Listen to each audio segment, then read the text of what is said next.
Muy buenas noches, que la gracia y la paz de nuestro Dios esté en nuestros corazones. Corría un 21 de octubre del año 1844 y miles de personas esperaban el regreso de Jesús por segunda vez, pero Jesús no vino, el chasco. Pero, ¿en dónde había estado la falla? ¿Habían sacado mal la cuenta? ¿Qué es lo que había pasado? Eran preguntas que se hacían en ese momento y no encontraban respuestas. Sin embargo, sabemos que esta conclusión de que Jesús volvía el 22 de octubre de 1844 había sido estudiado durante años. No había lugar para el error. ¿Dónde había estado el problema?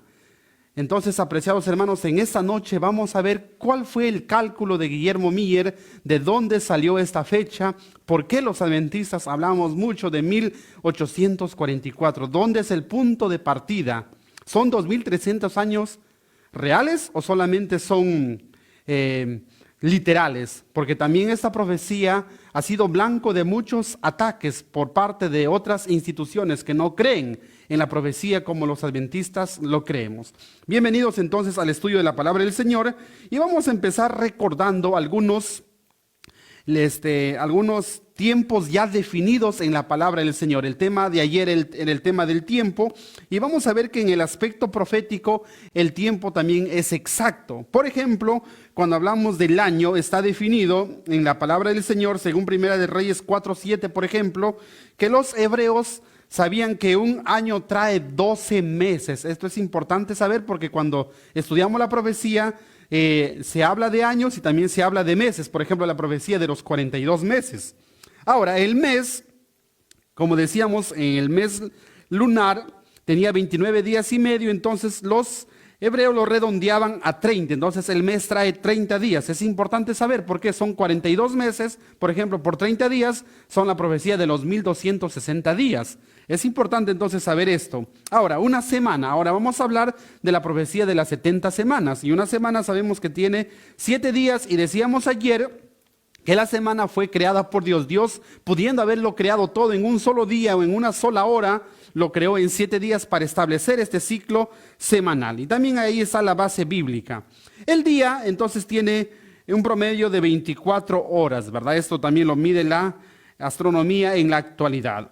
Ahora bien, eso está definido ya en la Biblia, pero vamos a ver ahora el principio día por año en la profecía, que también es un aspecto fundamental para entender la profecía de las 2300 tardes y mañanas. Cuando vemos a Dios que había dado la orden a través de Moisés que los 2 espías vayan y reconozcan la tierra prometida durante 40 días, ellos van y dan un mal informe. Entonces Dios se había enojado en Cades Barnea y no había permitido que los israelitas entren a la tierra prometida, y el castigo para que vaguen por el desierto era: por cada día que habían recorrido los espías de 40 días, se le da un castigo de año por cada día, día por año. Entonces de ahí viene este principio de día por año. Pero luego vamos a ver que esto se aplica en la profecía, pero no se aplica en cualquier momento, solamente es en el contexto profético y simbólico. Yo no puedo aplicar en cualquier momento el día por año,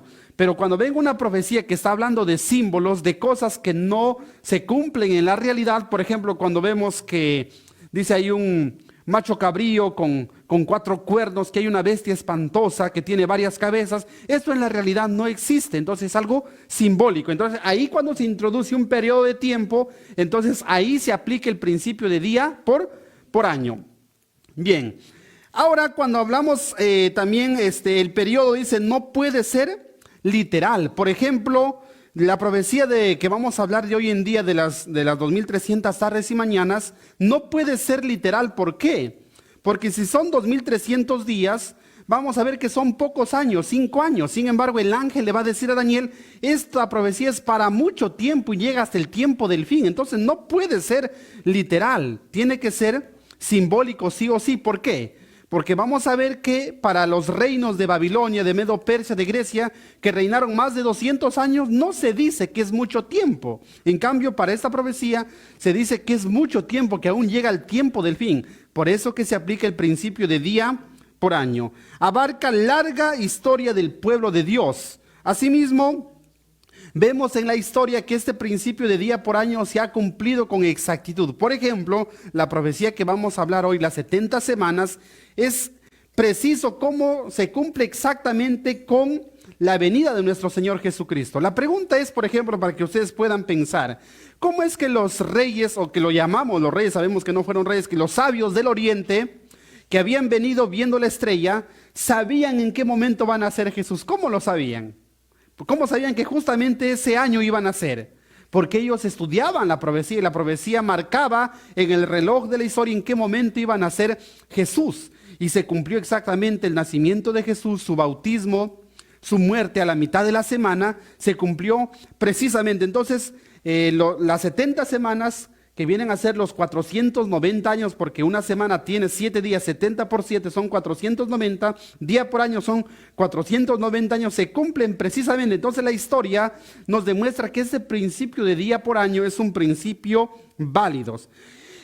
A lo largo de la historia del cristianismo, han habido muchos historiadores, los mismos padres de la iglesia, los mismos protestantes, ellos aceptaron este principio día por año. Así que los adventistas no somos los que inventamos el principio de día por año. Es un principio que se ha aceptado a través de toda la historia de la cristiandad, que un día equivale a un año en la profecía. Bien, entonces eso ya lo damos por sentado. Pero ahora vamos a pasar a los métodos de interpretación. ¿Por qué? Porque hay muchas maneras de interpretar la profecía, pero 3 son las principales. Tenemos la escuela preterista, la escuela futurista y la escuela historicista. Cuando hablamos de escuela nos referimos a métodos de interpretación. O sea, no todos interpretan la profecía de la misma manera. Hay iglesias evangélicas que no interpretan la profecía como nosotros los adventistas lo interpretamos. ¿Ya?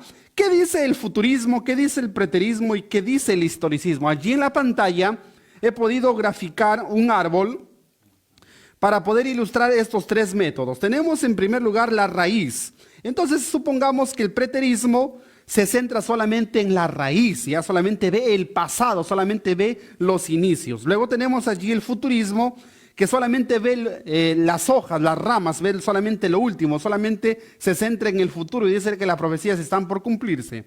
Pero tenemos el historicismo, que representaría a que ve todo, desde el inicio, ve todo el tallo, o sea, el desarrollo histórico y llega hasta el final. O sea, el historicismo nos dice que la profecía se cumple desde el momento que el profeta da la profecía, va cumpliéndose conforme se desarrolla la historia y llega hasta el fin de los tiempos. Eso es el método historicista. Ahora vamos a entrar, ya sabiendo estos principios, vamos a entrar a la profecía de Daniel capítulo 8. Cuando vemos la profecía en Daniel capítulo 8, vamos a encontrar que vamos a ver unos animales, vamos a encontrar ahí, y vamos a encontrar también que ahí se introduce la profecía de las 2300 tardes y mañanas. Pero antes de hablar de estos animales, este periodo, vamos a ver en qué contexto se da la profecía de Daniel 8. Vamos a ver que en el libro de Daniel, cuando usted va al capítulo 1, encuentra una introducción que hace Daniel. Y Daniel describe la caída del reino de Judá, la caída del reino de Jerusalén, en 4 aspectos. Por eso le hemos puesto allí el título, las 4 caídas y 4 restauraciones. Por ejemplo, Daniel 1:1 dice, vino Nabucodonosor, rey de Babilonia, a Jerusalén y la sitió. El sitio de Jerusalén entonces viene a ser ahí la caída de la ciudad. Luego tenemos en el versículo 2, Daniel 1:2, y el Señor entregó en sus manos a Joacim, rey de Judá. Tenemos ahí la caída del rey. Luego, en el versículo 2 dice, y parte de los utensilios de la casa de Dios y los trajo a la tierra de Sinar, a la casa de su Dios, y colocó los utensilios en la casa del tesoro de su Dios. Aquí vemos que los vasos sagrados del templo, Nabucodonosor los sacó del santuario y lo llevó a la casa de su Dios. Entonces tenemos la caída del santuario. Y por último, tenemos la caída del pueblo, porque dice muchachos de buen parecer. Aquí se le lleva a Daniel y a sus compañeros. La caída del pueblo. Entonces, 4 caídas. La caída de la ciudad, la caída del rey, la caída del santuario y la caída del pueblo. Ahora, el libro de Daniel se escribe con el propósito de ver cómo Dios va a restaurar estas 4 caídas. Por ejemplo, la caída de la ciudad se restaura en el capítulo 2 con la piedra que es el reino de Cristo, que viene y se establece la nueva Jerusalén. Ahí se restaura entonces la ciudad que había caído. La caída del rey, ahí vemos a Jesús que viene y reina como rey de reyes y señor de señores. Ahora, la caída del santuario justamente es en el capítulo 8 que vamos a estudiar en esta oportunidad, porque dice hasta 2300 tardes y mañanas y el santuario será purificado. Entonces lo que cayó es restaurado. Y por último, la caída del pueblo. Vemos que aquí el pueblo del Señor van a brillar como estrellas a perpetua eternidad. El pueblo también es restaurado. Entonces nos ubicamos en el contexto entonces del santuario. El capítulo 8 es dado entonces para mostrar cómo Dios va a restaurar este santuario que cayó, que fue profanado por el paganismo, por Babilonia. Ahora vamos a introducirnos a la profecía.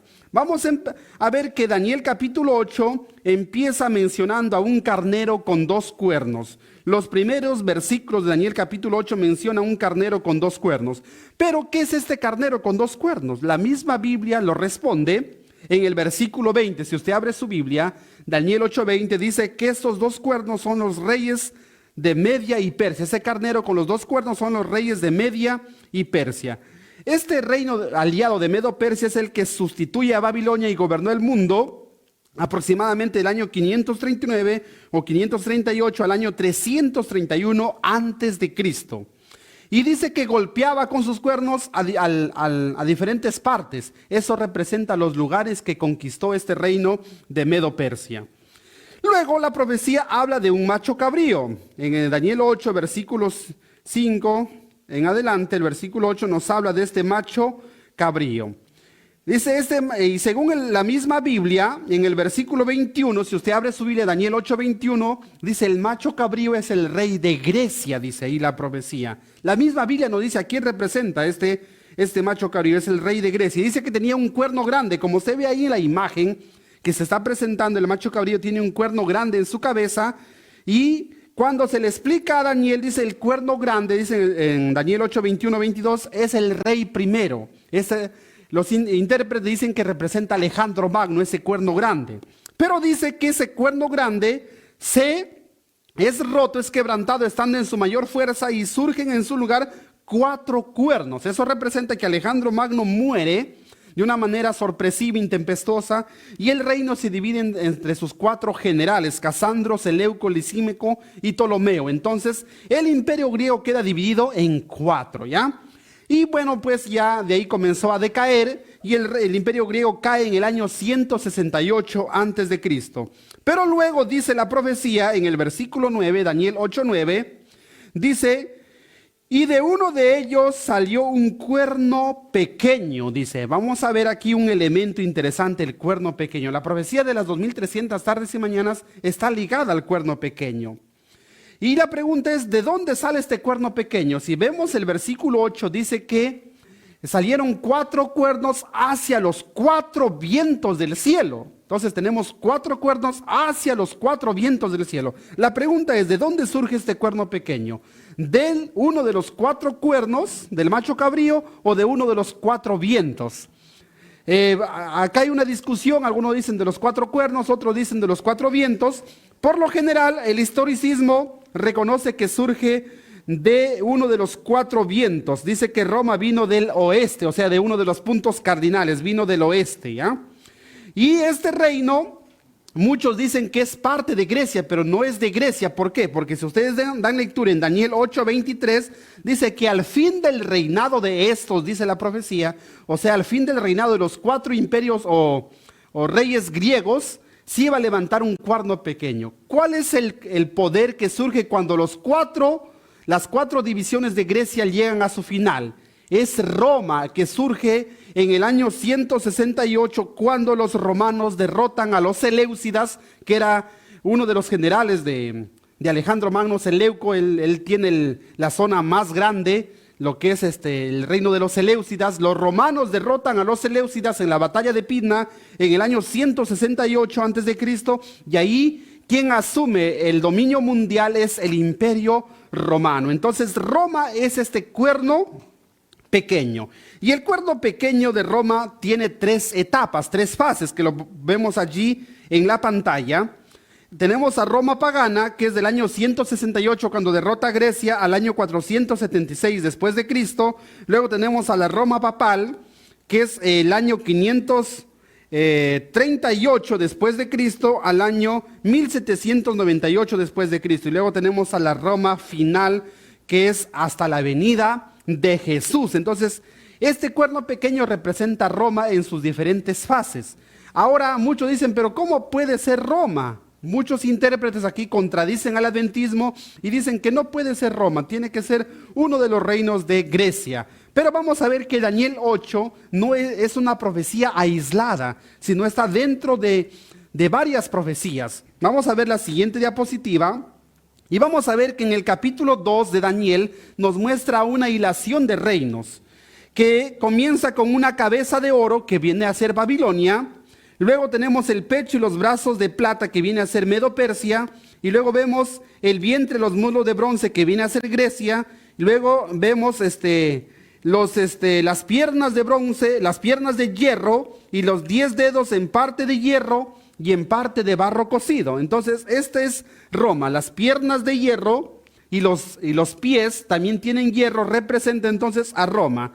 ¿Y cómo termina el capítulo 2? Con la segunda venida de Cristo, con la piedra que destruye a todo. Entonces, esta hilación muestra el capítulo 2. Vamos a ver que el capítulo 7 repite lo mismo que el capítulo 2, solamente que son con otros símbolos. Por ejemplo, tenemos en el capítulo 7 el león con 2 alas, que viene a ser también Babilonia.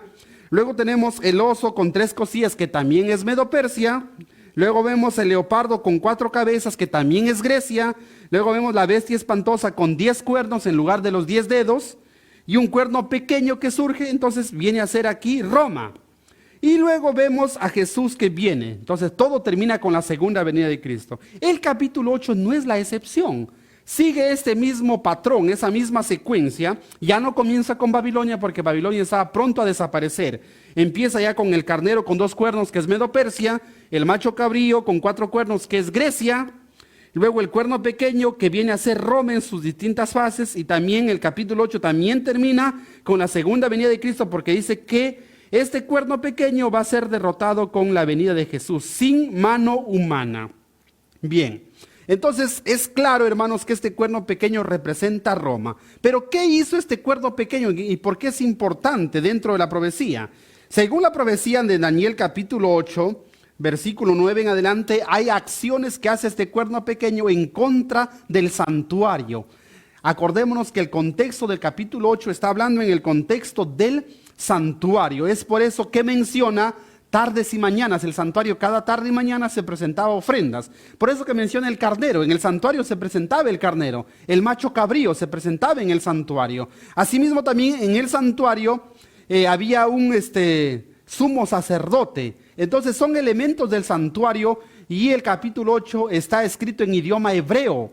El del 2 al 7 de Daniel se escriben en caldeo, en arameo, porque los destinatarios son caldeos. Pero el capítulo 8 va dirigido especialmente para el pueblo hebreo y utiliza a Daniel símbolos para que sus compatriotas le entiendan, como el macho cabrío, el carnero y todo lo que mencionamos. Entonces, ¿qué hace el cuerno pequeño? ¿Qué hace Roma en contra del santuario, en contra de la verdad? Vamos a ver en primer lugar, dice, creció al oriente, al sur y hacia la tierra gloriosa. Eso representa a lo que conquistó el imperio romano. La tierra gloriosa es Jerusalén. Jerusalén fue conquistada por los romanos. ¿Qué más hizo el cuerno pequeño? Pisoteó el ejército del cielo. Eso significa que Roma en su fase pagana y papal ha perseguido al pueblo de Dios, el ejército del cielo. Luego dice Daniel 8:11, se alzó contra el príncipe de los ejércitos. El príncipe es Jesucristo. Roma es que crucificó a Jesús en el año 31 de nuestra era, y también sabemos que el papado se asume el papel de Cristo, por eso se hace llamar vicario filii Dei, representante del Hijo de Dios.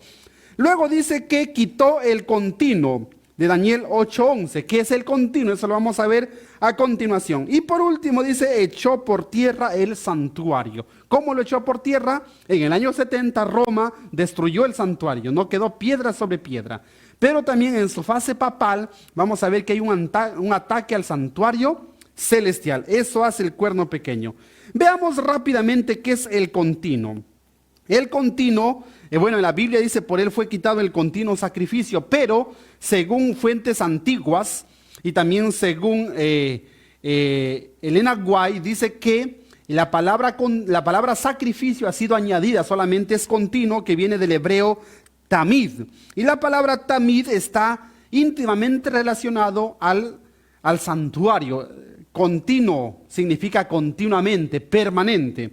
Vamos a ver que en la historia adventista ha habido dos maneras de interpretar este tema del continuo y no se pusieron de acuerdo. Pero por lo general le resume diciendo que había una posición que decía que el continuo representa al paganismo, que fue quitado por el papado, que quitó los gobiernos paganos y se estableció él como un gobierno cristiano. Esa es la primera teoría, que el continuo entonces es el paganismo y que fue quitado por la abominación desoladora, que es el papado.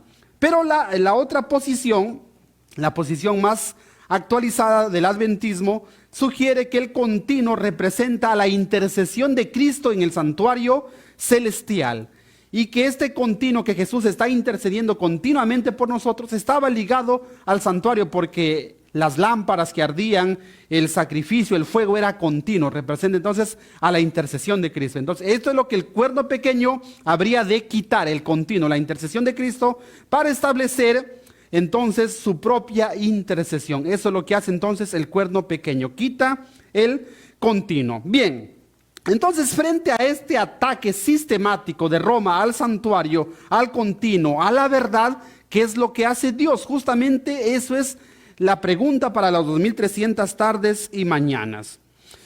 Dice la palabra del Señor en el versículo 12, a causa de la prevaricación, Dios permite que el cuerno pequeño haga esto, a causa de la prevaricación. Estamos viendo la respuesta de Dios, a causa de la prevaricación, o sea, a causa de la apostasía del pueblo, es que Dios permite que el cuerno pequeño pisotee la verdad, pisotee el santuario. Esa es la causa. Entonces en el versículo 13 hay un clamor celestial y se le dice a Dios, ¿hasta cuándo? ¿Hasta cuándo Dios va a permitir que el cuerno pequeño, que el papado, pisotee la verdad, persiga al pueblo de Dios, eche por tierra el santuario? ¿Y cuándo es que Dios va a hacer algo? ¿Cuándo es que Dios va a intervenir y va a permitir que el santuario sea restaurado, sea vindicado? Y entonces la respuesta es hasta 2300 tardes y mañanas y el santuario será purificado. Entonces, ¿cuándo es que Dios le va a poner un alto al cuerno pequeño?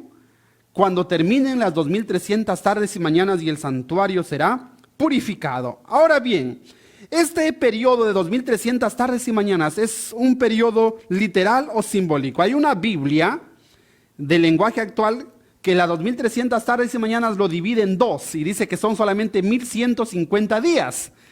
Pero si nosotros analizamos el contexto, una tarde y una mañana equivale a un día. Por eso la King James, por ejemplo, dice 2300 días exactamente. Y otras versiones dicen 2300 días de tarde y mañana. O sea, no son 1150 días y 1150 tardes, y en total solamente 1150 días, no, son 2300 días de tarde y mañana, entonces son 2300 años. Ya dijimos, aplicando el principio de día por año, no son días literales, son días simbólicos, son 2300 años. Es por eso que dice que es para mucho tiempo, que llega hasta el tiempo del fin. Bien, pero ahora queremos saber el punto de partida. ¿De dónde surge esta profecía? ¿Cuándo empieza? Analicemos el contexto.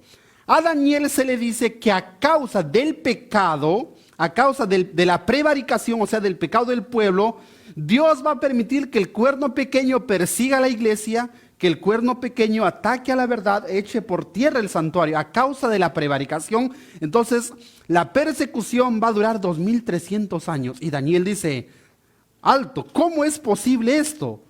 Si Dios solamente dijo que íbamos a ser cautivos durante 70 años, Jeremías había profetizado que después de 70 años iban a regresar del cautiverio. Pero Daniel dice, probablemente por el pecado de mi pueblo, es probable que Dios en su ira prolongue el castigo de 70 años a 2300 años. Entonces Daniel no entendía y él se asusta, él queda espantado. Y entonces y pide explicación y el ángel dice, tranquilo Daniel, no te asustes, esto es para el tiempo del fin. Y le comienza a explicar, el ángel explica, mire, el macho cabrío es Grecia, el carnero es Medo-Persia, pero no le explica el periodo, cuándo empieza y cuándo termina el periodo. Solamente le dice es para el tiempo del fin, pero no le aclara por completo. Y Daniel, en lugar de quedarse tranquilo, se queda más asustado. Si usted lee los últimos versículos del capítulo 8, dice que Daniel quedó quebrantado y se enfermó y no entendía la visión, porque él pensaba que se refería a su pueblo.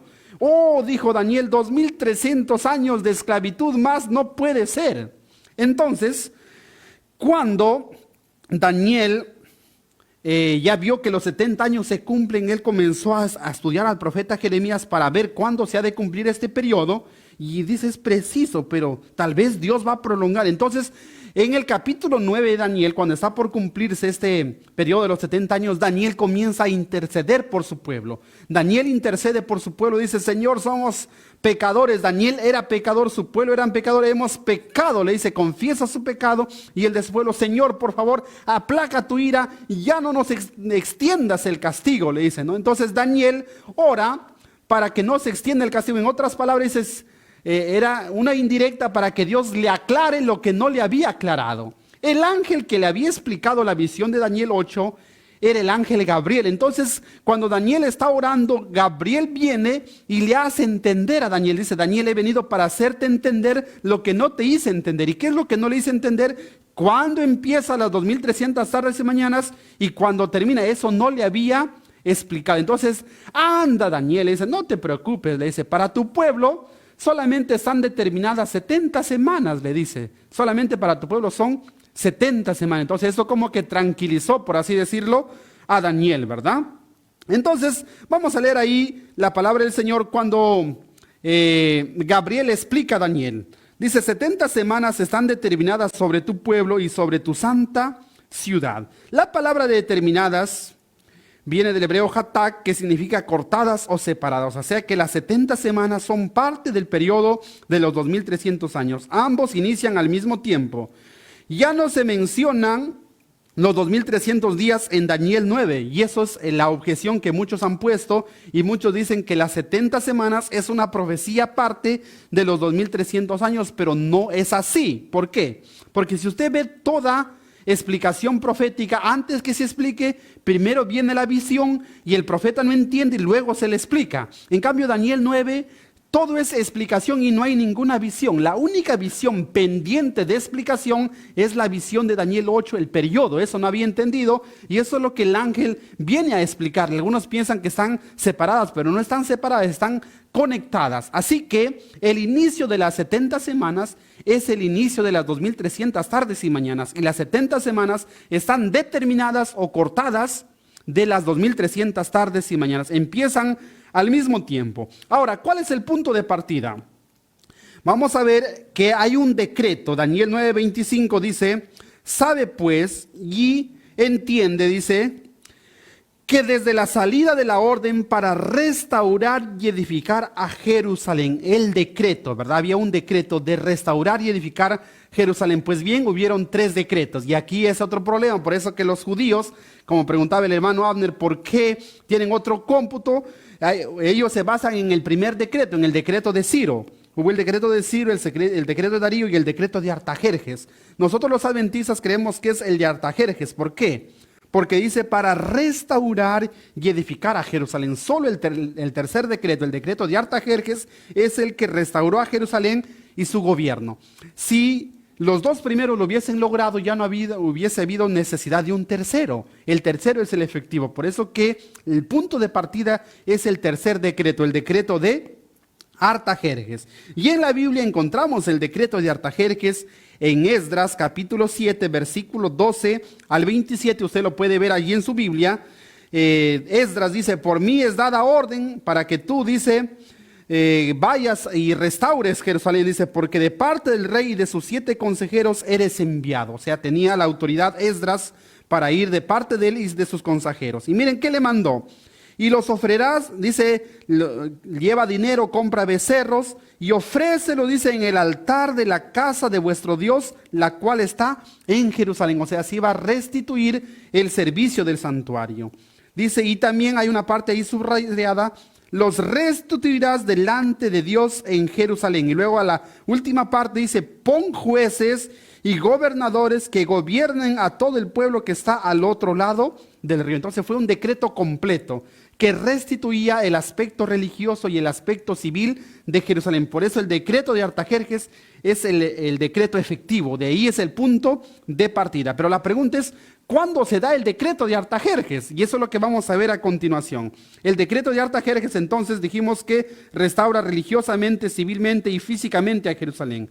Y según la Biblia, en Esdras 7:7, es en el 7º año de Artajerjes cuando se da el decreto. Y dice, y con él subieron a Jerusalén en el 7º año del rey Artajerjes. Entonces, ahí está el año cuando se da el decreto, el 7º año. Pero la pregunta es, ¿qué año es el 7º año? ¿Cuál fue el primer año de Artajerjes? ¿Cuál fue el 7º? Ahí entra la figura de un astrónomo griego, Claudio Ptolomeo, el que creó el sistema geocéntrico que hablábamos ayer. Este fue un astrónomo griego que hizo un documento matemático que se llama el Almagesto. En el Almagesto él estableció el gobierno de los reyes de Babilonia, de Medo-Persia, de Grecia y de Roma, y basado en los eclipses, basado en la astronomía, él puso fecha para el gobierno de cada rey, y hoy se ha comprobado, y estos años fueron precisos. Y está subrayado ahí el 25, si ustedes ven ahí en el cuadro, el número 25, ese es Artajerjes. Artajerjes, dice, gobernó del año 464 al año 424 antes de Cristo, según este astrónomo griego Ptolomeo, el año 464 al año 424. Ahora, usted cuando vaya a la internet y busque cuándo gobierna Artajerjes, va a encontrar 465. Ptolomeo no lo cuenta el 465, ni los hebreos. ¿Por qué? Porque para ellos existía el año ascensional, que en el año que el rey anterior dejaba el puesto y el nuevo rey asumía, ese año no se contaba, se llamaba año ascensional. Recién se contaba el siguiente año cuando comenzaba a gobernar, desde la primavera. ¿Ya? Ahora vamos a ver un punto donde se equivocaron los adventistas al inicio. El 7º año de Artajerjes. Bueno, hemos puesto ahí un cuadro que probablemente no se pueda ver muy bien, pero luego de eso podemos pasar la información. Miren, ahí tenemos 3 maneras distintas de medir los años. Tenemos el calendario persa, el calendario gregoriano actual y el calendario civil hebreo. La pregunta es, ¿por qué año se rigió Esdras, no? Porque Esdras dice en el 7º año. Según el calendario persa, el año 400 o el 7º año es de la primavera del año 458 a la primavera del año 457. O sea, ¿cuándo comienza el año? Decíamos, según los antiguos, empezaba aquí el año de hebreo, comenzaba aquí en Nisan, que era a mediados de marzo, comenzaba el año, a mediados de marzo. Entonces, en la primavera, justamente, ¿no? Aquí comenzaba entonces el año también de los persas de cada primavera. Ellos miraban el equinoccio primaveral, y para ellos, entonces, para los persas, en el imperio en el cual estaba Artajerjes, el año comenzaba, entonces, desde la primavera del año 458, que es para nosotros en el calendario gregoriano, y el año 7º entonces duraría hasta la primavera nuevamente del año 457 en nuestro calendario. ¿Será que Esdras siguió ese cómputo? Claro que no. ¿Será que Esdras siguió el cómputo del calendario gregoriano? Tampoco, porque ahí no existía todavía el calendario gregoriano. Entonces, ¿qué calendario siguió Esdras? Decíamos ayer que los judíos tenían 2 modos de medir el tiempo. Un calendario religioso que empezaba aquí en primavera para medir sus fiestas, pero tenían un calendario civil para medir, ¿qué cosa? Para medir el gobierno de los reyes. Justamente eso lo hablamos ayer, el calendario civil o el calendario real. Y el calendario civil o real comenzaba aquí en este mes, ¿ve? En el mes 7º. en el mes de Tishri, aquí comenzaba el año civil. Entonces Esdras, cuando dice el 7º año de Artajerjes, está hablando entonces del otoño del año 458 al otoño del año 457 de nuestra era. Entonces ese vendría a ser el 7º año de Artajerjes, del otoño, o sea, septiembre-octubre del año 458 a septiembre-octubre al otoño del año 457 de nuestra era. Entonces eso sería el año 7º de Artajerjes. Pero ahora vamos a ver en qué mes. Hasta eso nos menciona la Biblia.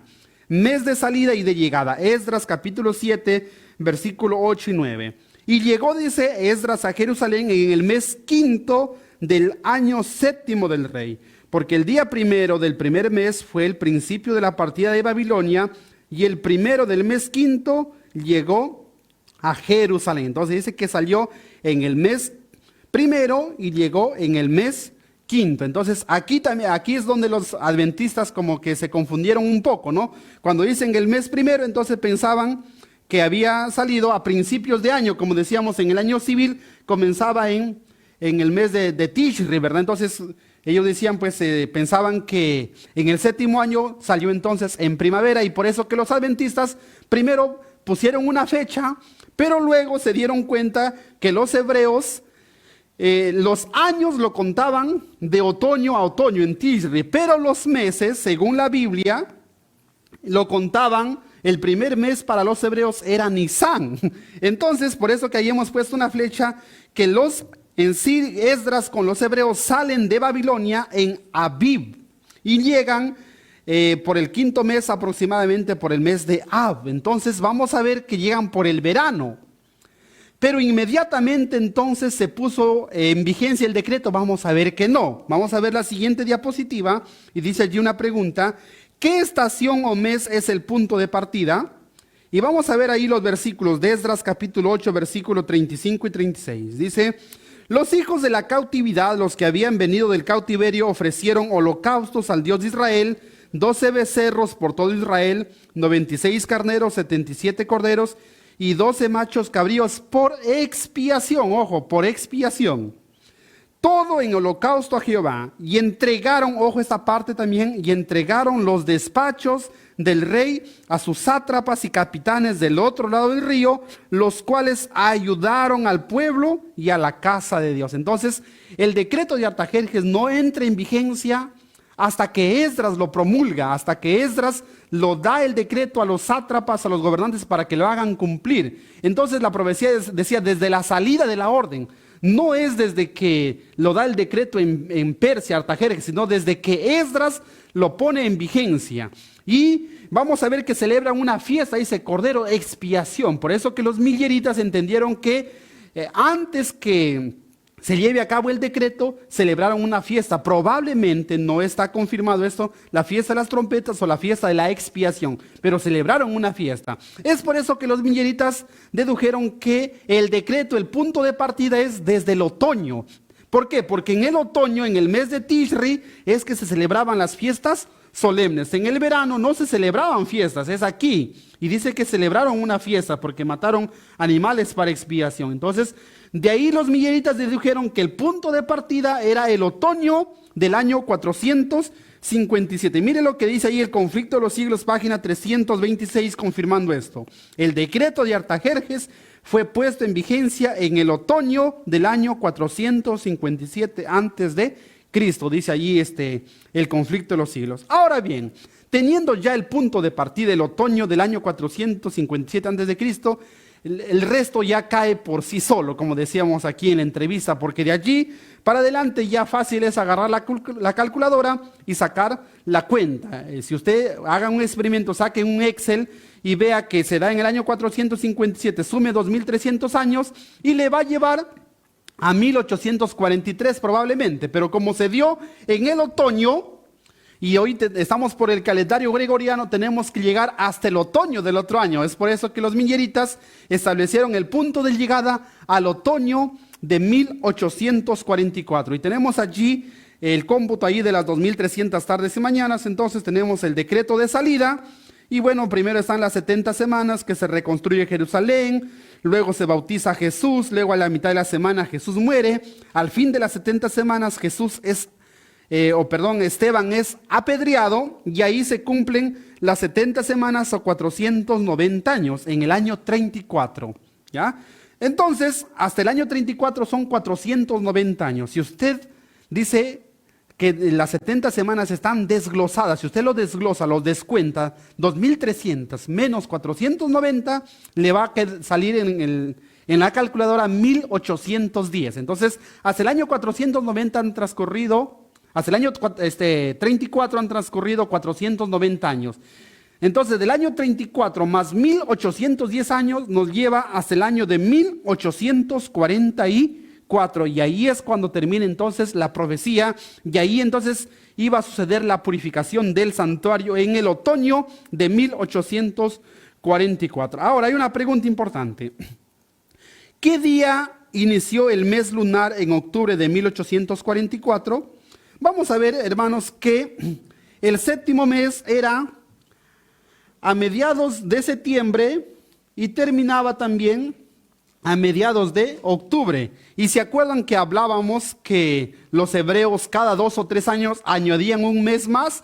Precisamente esto se dio en este año de 1844. Si usted investiga en el internet, si es que el año 1844 fue un año que tuvo un segundo mes de Adar, es cierto. Se añadió un segundo mes de Adar, es por eso que en sí la fiesta de la expiación debía celebrarse aproximadamente a fines de septiembre, pero se celebró en octubre. ¿Por qué? Porque se añadió un mes justamente en ese año de 1844. Y vamos a ver allí, tenemos este dato, lo he sacado de una página de astronomía.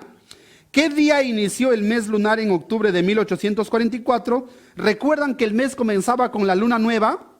Justamente la luna nueva cayó en el mes de octubre de 1844, un día 11, cayó la luna nueva. Y en el contexto de Jerusalén fue un día 12, ¿ya? Y el primero de Tishri entonces era el día 12. Y así el día 2 de Tishri sería el 13 de octubre.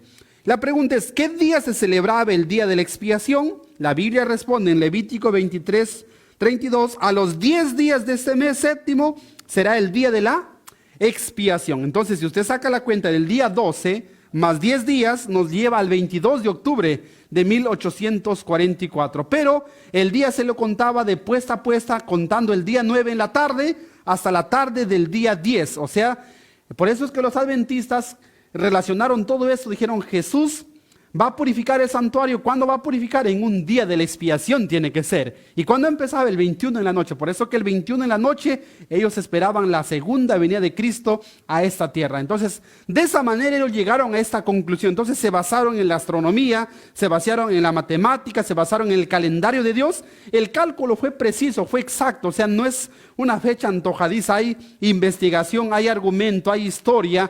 Hay muchos factores que se unen aquí. Y como decía el hermano, ¿y de qué me sirve saber todo esto? Saber que ya el tiempo del fin ha comenzado y que Jesús ya está en el santuario celestial haciendo el juicio. Porque precisamente la pregunta que nos hacemos para finalizar es, ¿qué habría de pasar al fin de los 2300 años? ¿Qué sucedería al fin de este periodo? La profecía decía hasta. La palabra hasta es una preposición que significa límite. ¿Cuándo Dios iba a poner límite al cuerno pequeño? Hasta, o sea, hasta 2300 tardes y mañanas. Cuando termina esto, o sea, en 1844, el santuario es vindicado, el santuario es purificado. Entonces, el 22 de octubre de 1844 se llevaría a cabo de allí en adelante la purificación del santuario. Que el Señor bendiga su palabra, nos ayude a recordar que tenemos firmes fundamentos para nuestras fechas, para nuestros cálculos. No son inventos, sino todo está basado en la Biblia y en los calendarios naturales que Dios ha dejado y en la historia. El Señor bendiga su palabra. En el nombre de Jesús, amén.